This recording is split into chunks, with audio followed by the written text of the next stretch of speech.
हमें पढ़ना है उत्पादन फलन के बारे में कि उत्पादन फलन का क्या होता है। एक्चुअली भी देखिए कि वस्तुओं का उत्पादन जो होता है ना, कोई भी वस्तु का उत्पादन करते हैं वो हमेशा विभिन्न प्रकार के साधनों के परस्पर संयोग से होता है। कई प्रकार के साधनों का प्रयोग करेंगे तभी वस्तुओं का उत्पादन होता है। ठीक है ना। इसका मतलब ये हुआ कि जो भी वस्तु का उत्पादन हम करते हैं उसको उत्पाद या प्रदा के नाम से जाना जाता है। और जिन साधनों के द्वारा वस्तु का उत्पादन होता है, यानी कि इस वस्तु को उत्पादन करने की किन किन चीज़ों का जरूरत पड़ी, उन सबको हम उत्पादन साधन कहते हैं, जिसको आदा या आगत कहते हैं, इंग्लिश में बोलते हैं इनपुट। तो इनपुट का प्रयोग करेंगे तभी हमें आउटपुट मिलेगा।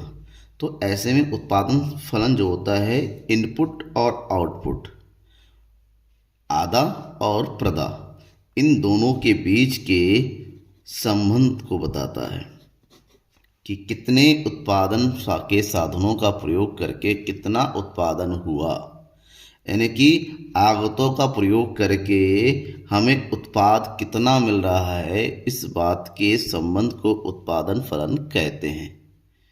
नमस्कार दोस्तों, आप देख रहे हैं द इकोनॉमिक्स गुरु और मैं हूं नकुल सर। लगातार बने रहिए मेरे साथ यूं ही BA first year, class 12th, class 11th के important videos, important topic clear करने के लिए। ठीक है ना।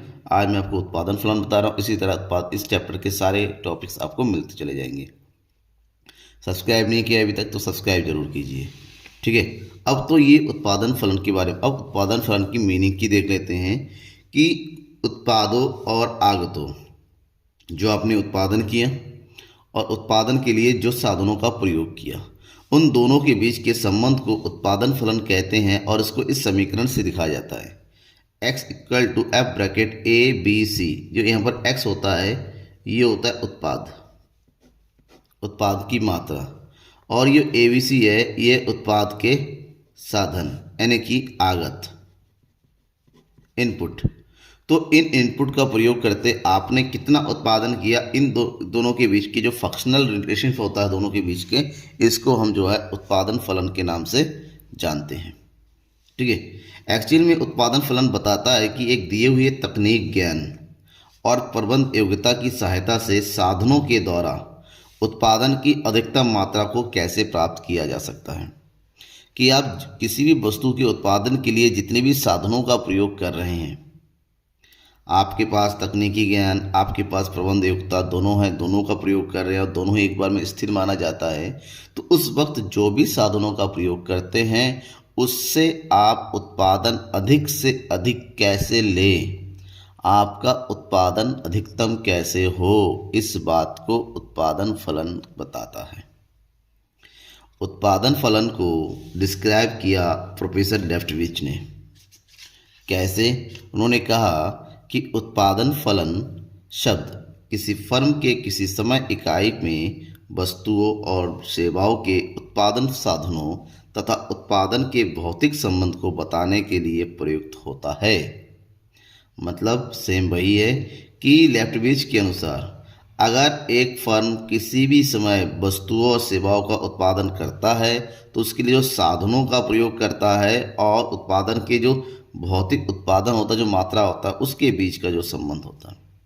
समझिए, क्योंकि आपको वस्तुओं का उत्पादन करना है, ठीक है ना, तो आप उसके लिए साधनों का भी प्रयोग करेंगे। तो साधनों की जो आपके पास मात्रा होती है उसका प्रयोग करके उत्पादन की कितनी मात्रा का प्रयोग, क्या साधनों के अनुपात में उत्पादन में वृद्धि हो रही है, क्या साधनों का जो अनुपात बढ़ाया गया है वो उत्पादन के अनुसार उतने अनुपात में वृद्धि हो रही है, इन सब के बीच में हमें क्या निकालना पड़ता है, संबंध निकालना पड़ता है। हमें पता होना चाहिए कि हमारे साधनों के बराबर उत्पादन हो रहा है या नहीं हो रहा है। ठीक है ना। और इस बात को उत्पादन फलन बताता है। उत्पादन फलन के लिए कुछ मान्यताएं हैं कि उत्पादन फलन कब होता है। उत्पादन फलन की मान्यताओं की बात करें, उत्पादन फलन एक निश्चित समय तथा समय अवधि से संबंध होता है। ठीक है ना। एक दिन, एक हफ्ता, एक महीना, 6 महीना, 3 महीना, एक निश्चित समय के अंतर्गत हम उत्पादन की मात्रा और साधनों की मात्रा के बारे में पता करते हैं।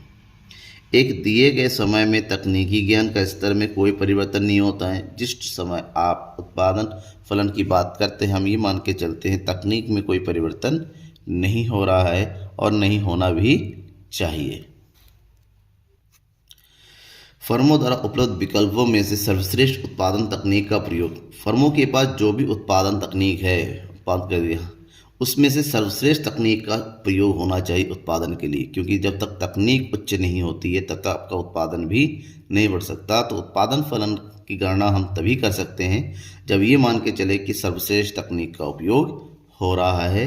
उत्पादन साधन छोटी छोटी इकाइयों में विभाजित होते हैं। जो साधन होते हैं कई प्रकार के होते हैं, जैसे भूमि है, पूंजी है, उसको छोटी छोटी इकाइयों में उसको डिवाइड किया जाता है। और साथ ही साथ ध्यान रखिएगा, जब उत्पादन फलन की बात करते हैं यहाँ पर वस्तुओं की कीमतों और साधन की कीमतों से कोई फर्क नहीं पड़ता है। इसका मतलब उत्पादन साधनों की कीमतें स्थिर रहती है, यहाँ पर कीमत प्रभाव नहीं होता है।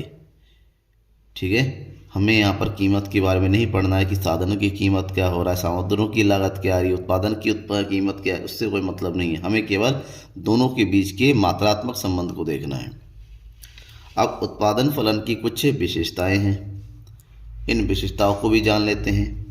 उत्पादन फलन एक इंजीनियरिंग समस्या है, आर्थिक समस्या नहीं। अब आर्थिक समस्या क्यों नहीं है? क्योंकि हम यहाँ पर वस्तु की कीमत के बारे में नहीं पढ़ते हैं। इंजीनियरिंग समस्या इसलिए है क्योंकि दोनों के बीच में मात्रात्मक अनुपात को बताता है कि आप, जाहिर सी बात है, ये एक स्किल की बात है ना, कि हम इतने साधनों का प्रयोग करेंगे और साधनों का प्रयोग करके इतना उत्पादन होगा, इसलिए इंजीनियरिंग प्रॉब्लम होते हैं। उत्पादन साधन की व्याख्या एक निश्चित समय अवधि में की जाती है। अभी मैंने बताया था इसकी मान्यता में कि उत्पादन फलन हमेशा एक निश्चित समय अवधि के अंतर्गत इसकी जो है व्याख्या की जाती है, इसके बारे में पता लगाया जाता है। उत्पादन फलन को कीमत का कोई प्रभाव नहीं होता है, अर्थात उत्पादन फलन कीमतों से स्वतंत्र रहता है।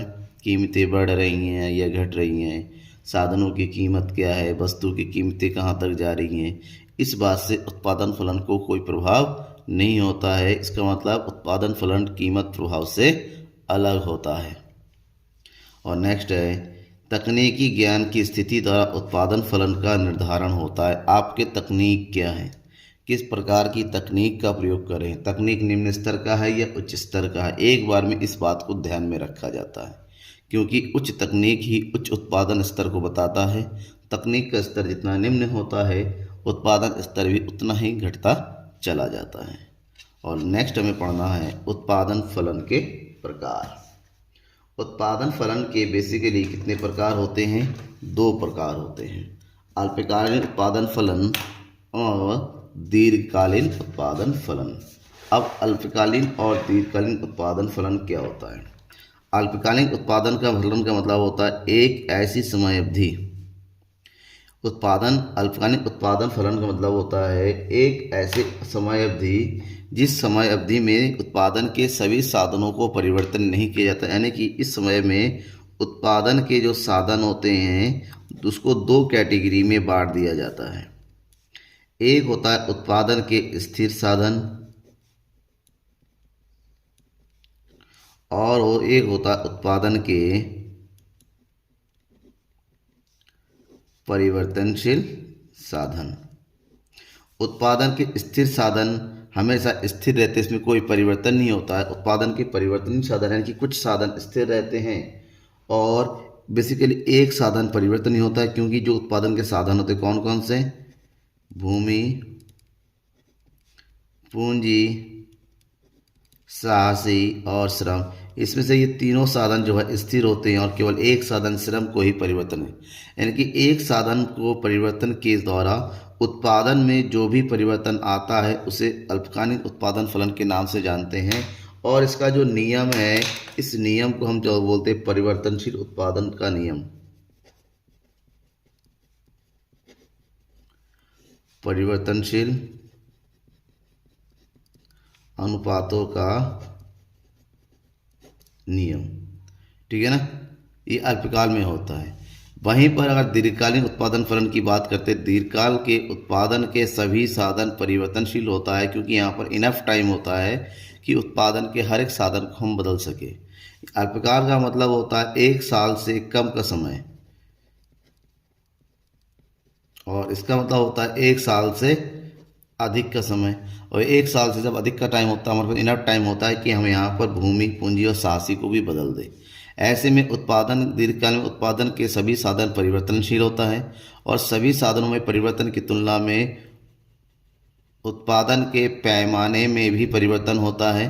जब उत्पादन का पैमाना बदलता है तो इसीलिए इसको जो है दीर्घकालिक उत्पादन फलन कहा जाता है। और यहाँ पर जो प्रयोग होता है नियम का उसको बोलते हैं पैमाने के प्रतिफल का नियम। अब हम इन दोनों नियमों को बारे में पढ़ना होगा डिटेल से कि इसके अंतर्गत परिवर्तनशील अनुपात का नियम क्या होता है, इसमें से कौन कौन से नियमों की बात होती है, किस प्रकार से जो है उत्पादन प्रक्रिया को ये प्रभाव करता है, पैमाने के प्रतिफल का नियम क्या होता है दीर्घकाल में, दोनों के बारे में डिटेल से बात करेंगे और अलग अलग वीडियोज़ इसके लिए आएंगे। ठीक है, बने रहिएगा मेरे के साथ और सब्सक्राइब नहीं किया है तो सब्सक्राइब जरूर कीजिएगा। कोई डाउट है कमेंट बॉक्स आपके लिए है, अपने डाउट्स को लिख कर बताइए, उसको ज़रूर पूरा किया जाएगा। Thank you.